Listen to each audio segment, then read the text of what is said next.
Hey guys, what's up? This is going to be an update on the 58-gallon tank. So far it's been about 9 weeks and it's doing very well.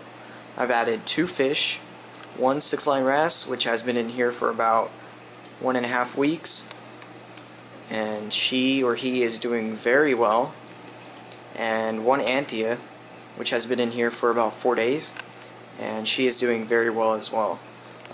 They're both eating a lot. I feed 2 times a day and they're eating up all the food. They both are showing no signs of stress. They're not bullying each other. They're just in their own world. The Anthea is still kind of acclimating to the tank since it's only been in here for 4 days, but it should get used to it. It's still getting used to the strong flow. I noticed that my wrasse used to be kind of scared of the flow like my Anthea, but it got used to it and it adapted to it, so it swims according to the flow now. So it's pretty cool seeing how the fish adapts to the environment in there. So yeah, let's go ahead and get a closer look. So on first sight you'll see that I have no algae at all, and I have 2 suspicions to this. I don't really mind it not being here, but it's kind of weird not seeing any algae. One is there's no sufficient lighting, so since I don't have my Radion on here, there isn't enough light to grow algae. But at the same time, there's a lot of ambient light in this room. This window right here lights up like a halide around midday, and that's with the blinds closed. And then it also gets lights from this holding tank that I have my Radion on. So it has a lot of ambient lighting, so I'm pretty sure it's not lighting, and it's the biopellets that is keeping the system with ultra low nutrients, preventing algae from growing. Now, I've been running a little experiment on this tank. Basically, I wanted to see if I can prevent having a little breakout after introducing the cured rock. So I wanted to prevent the nitrate spike, and so far it looks like it did work. I'm still waiting and seeing what happens. Basically the whole point of this was to prevent having to buy a huge cleanup crew and not getting a humongous algae outbreak like most tanks do when they first start out cycling. So it's just a little experiment I was running. We'll see how it goes in the next month or so after I put the lights on and the biopellets still continue to run. Now keep in mind that this is all cured rock, so the beneficial bacteria is not in the biopellets, it's in the rock and the biopellets. The biopellets, all they do is remove phosphate and nitrate. The rock is what's converting all the ammonia and nitrite to nitrate, and then that nitrate is getting removed by the biopellets. So all the beneficial nitrogen cycle bacteria is coming from the rock. All the bacteria on the rock and in the water column. All the nitrate and phosphate beneficial bacteria is coming from the biopellets, and that's where it's housed because they feed off the pellets and the sugars in the pellets and they grow. So that's a quick little brief thing on biopellets and the system and the experiment I'm running. So yeah, that's that. I still haven't fixed the sand, and I'm getting around to doing it, just delaying it, procrastinating, and just keep telling myself I'll do it, but I just not do it. But I'll do it eventually. I want to do it before it gets really sustained and full of organisms, and I don't want to move it too much and I want to prevent a spike in the system. Flow, the WP25s, they're doing very well. They're not weakening or anything. They have the same strength they did when I first bought them. Let's see, what else? I'm planning on adding my Radion in about a month or so.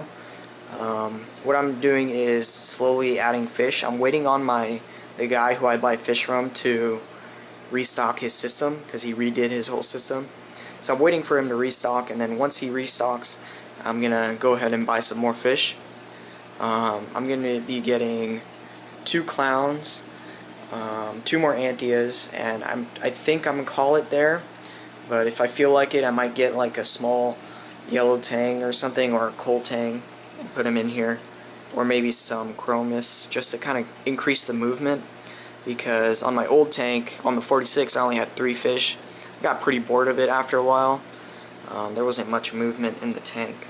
So I'm going to stock this tank up pretty well. Not really worried about sizing for the fish because the aquascape is really open. There's a lot of swimming room.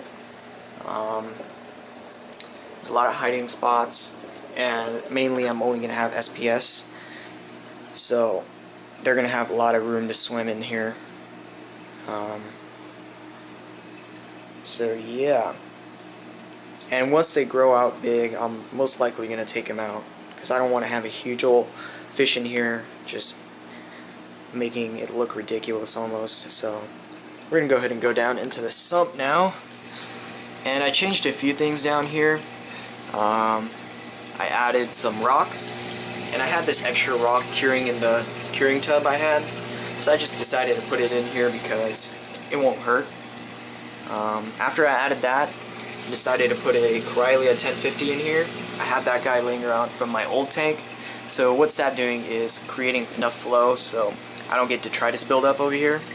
And every once in a while I also go behind the filter sock and I baste off all the detritus buildup or whatever's building up back there. I also go behind the skimmer and baste that off. And just go around in there, make sure everything is stirred up and it's kept moving. I still haven't changed the filter sock. I still haven't changed out the heater. No ATO yet. I'm waiting on putting in coral in here. Once all my coral are in here, I'll put my Eheim heater and my ATO on here, and that's when I'll also change out the filter sock. I'm not really worried about them right now because I want to concentrate more on the fish stabilizing in the tank, and then once the corals come in, I'll go ahead and do all of the fancy stuff. This is my skimmer, which is doing very well. This is from like 2 days, and I only have 2 fish in here. Most of that is from the biopellets. Moving over, not much down here. I have a media bag full of carbon and my return pump. Now, if there's anything I'm going to change equipment-wise on this tank is the return pump. It's really loud and annoying, so if I do plan to change the return pump, if I plan to change anything on this tank, it's probably going to be the return pump. Unless I find like an amazing deal on a piece of equipment that I cannot pass up. So yeah, that's the sump. Electrical wise, the dozer's not hooked up or anything. Everything is still on hold. All the wires are still nice and neat back there. I go back there once in a while and tinker around with it, try to neaten it up more.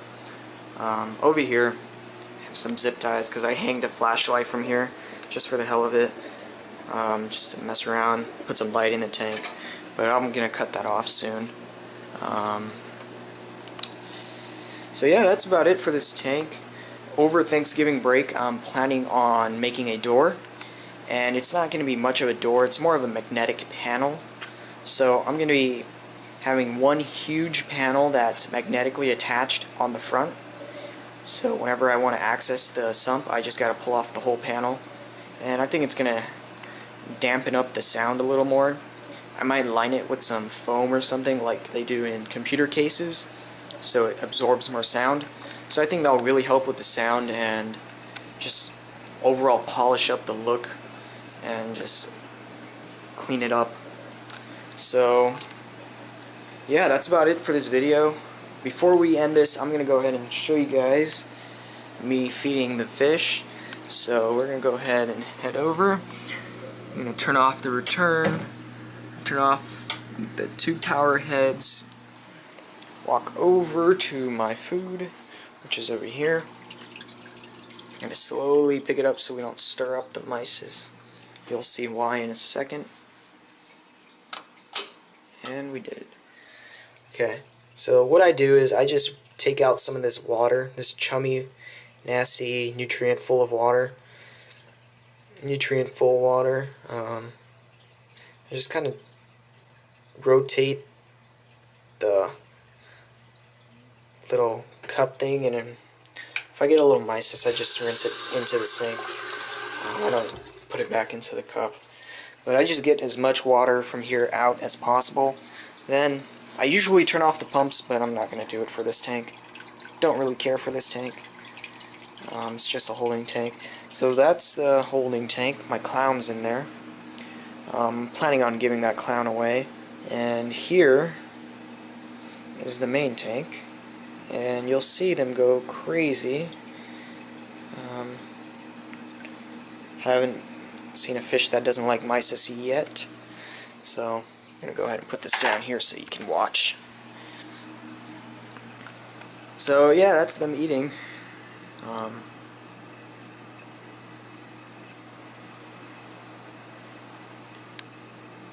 This is their second feeding of the day.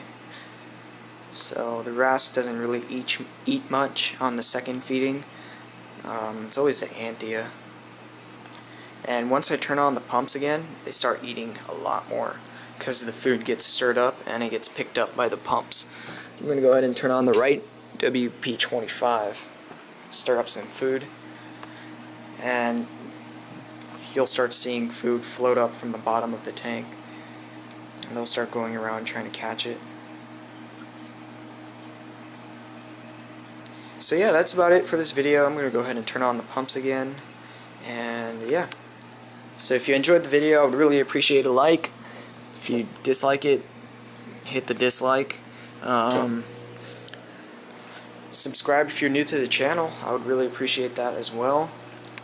And yeah, thanks for watching. Goodbye.